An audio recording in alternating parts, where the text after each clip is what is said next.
As the world searches for a sustainable solution to its energy needs, Europe is leading the way in developing a new energy source for public transport fleets.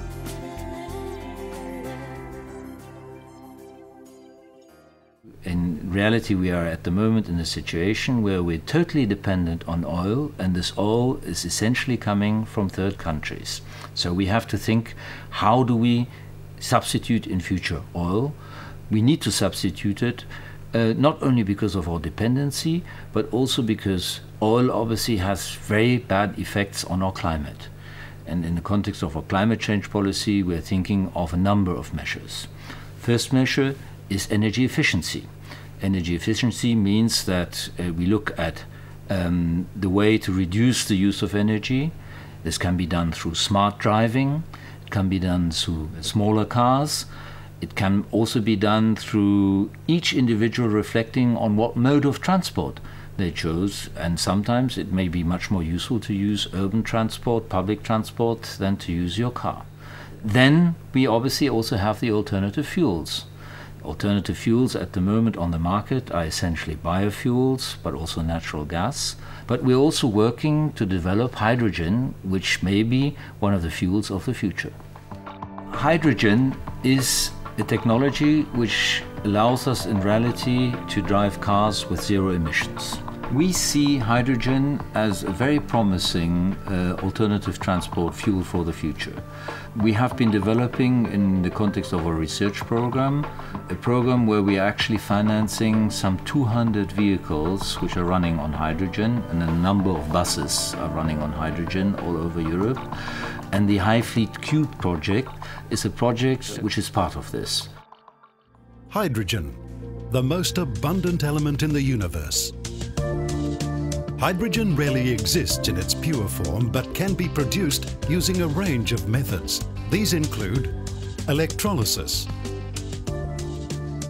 steam reforming of natural gas and liquefied petroleum gas, and as a byproduct of other processes such as oil refining and chemical production. In all cases, the method involves splitting off hydrogen atoms from a compound substance.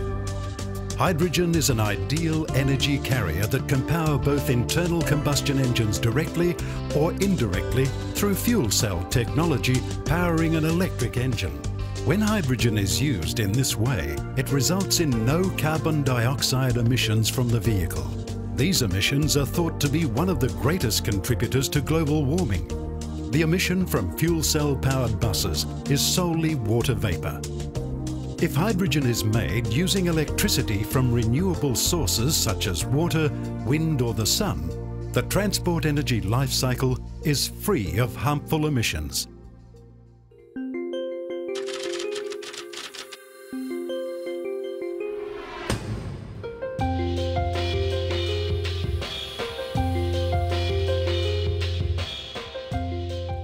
HyFleet Cube is the world's largest hydrogen bus project. We will have 47 buses on the road in Europe, China and Australia. We will have two different types of technologies for the buses. It's fuel cells and internal combustion engines. For the infrastructure, we will test a variety of technologies as well, from electrolyzer to steam reformer to LPG reformer. We also focus on disseminating the results to the public, to educate the public. HyFleet Cube has 31 partners from 3 continents in the world.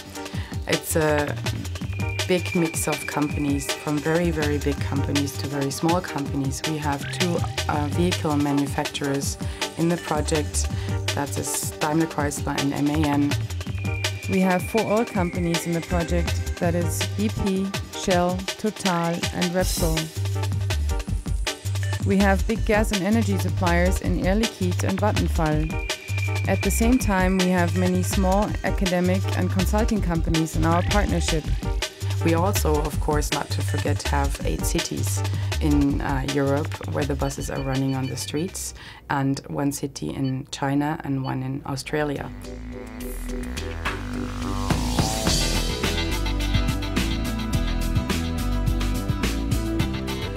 Well, of course, there are different motivations and objectives for the partners, for example, for the industry to maintain their commercial edge through innovation, For the cities, it's of course very clear we are talking about emission-free public transport, and as being from Hamburg, I can say for Hamburg this is really clear. We are heading towards the quality of life in our city because we are a growing city, and so therefore the quality of life, clean air is very important for us. All the members, they are doing this work in addition to their normal work. That means they are really committed to doing so and working for the progress of the hydrogen economy.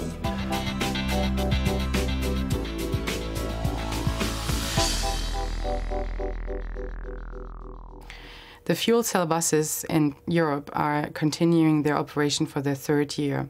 The first 2 years were completed under a different project that was also co-funded by the European Commission. The internal combustion engine buses were handed over to Berlin at the beginning of the FIFA World Cup in June 2006. Both technologies have been very successful in their operation. Altogether, we have reached 1.6 million kilometers and 110,000 hours, which are the largest figures for a project like this so far.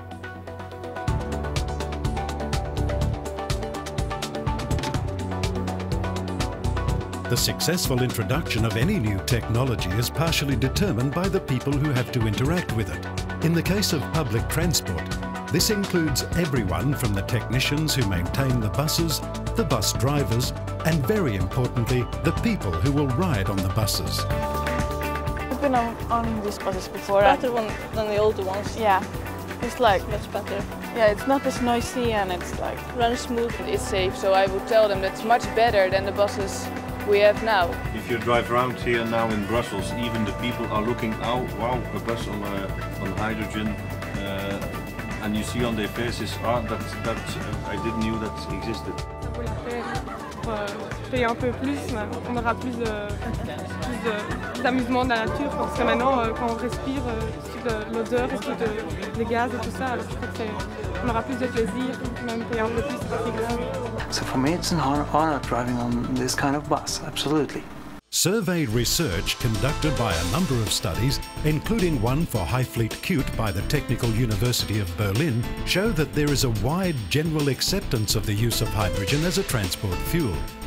Research carried out in August 2006 surveyed over 1,000 people in 4 European cities and found that over 90% of people associated hydrogen to positive concepts and ideas.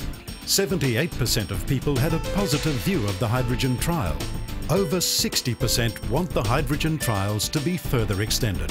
Potential buyers of buses are also beginning to show their interest, with a number of cities ready to place orders for fleets of the new hydrogen-powered buses as soon as the technology is commercial. Do you recommend other cities consider investing in a hydrogen fleet as well?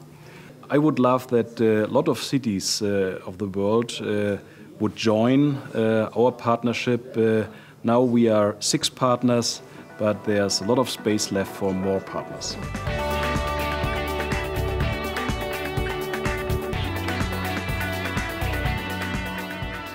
We have at the moment a bigger project, a demonstration project with 14 of these vehicles. They will be operated in Berlin, together with the Berlin Transit Association, BVG. We started there already with 4 vehicles with 150 kilowatt and deliver the next 10 vehicles next year, 2007, with 200 kilowatt. And that's enough for public transport. Can you tell us what are the next steps in fuel cell bus technology? The aim is to hybridize the prototype, that we install high voltage batteries. This means a higher efficiency for the bus. On the drivetrain side, we have now a central e-motor. We are on the way to find new solutions. Perhaps we will be successful with a Wool-Heb drive in this new prototype bus. The market readiness is between 2012 and 2015. According to the infrastructure suppliers, this can be supported by the necessary infrastructure at that time. But we still have a way to go to get there. We need to improve the vehicle concepts. This is both for fuel cell vehicles as well as for internal combustion engines. And we need to improve the fueling station concepts. The governments need to be involved in this as well, because they need to pave the way for the hydrogen economy, and we need to educate the public about hydrogen. We had a very important first event, which started this year. It was in January. I will never forget that. It was the first meeting of the European demonstration projects, specifically again on transport and hydrogen. And behind the curtains, or in between the individual presentations by the projects, there was a lot of talks. Project managers, project participants started talking to each other, and they said, if I had just known, we might have saved this or that. We could have done it more efficiently, something like that. So actually, there is a very basic need for exchange, for communication. A hydrogen-powered future for public transport is not a distant possibility, but rather an imminent reality. HyFleet Qt is demonstrating this every day in 10 cities on 3 continents across the globe. How quickly we reach the promise that it is shown depends on a complex formula of industry, government and community will.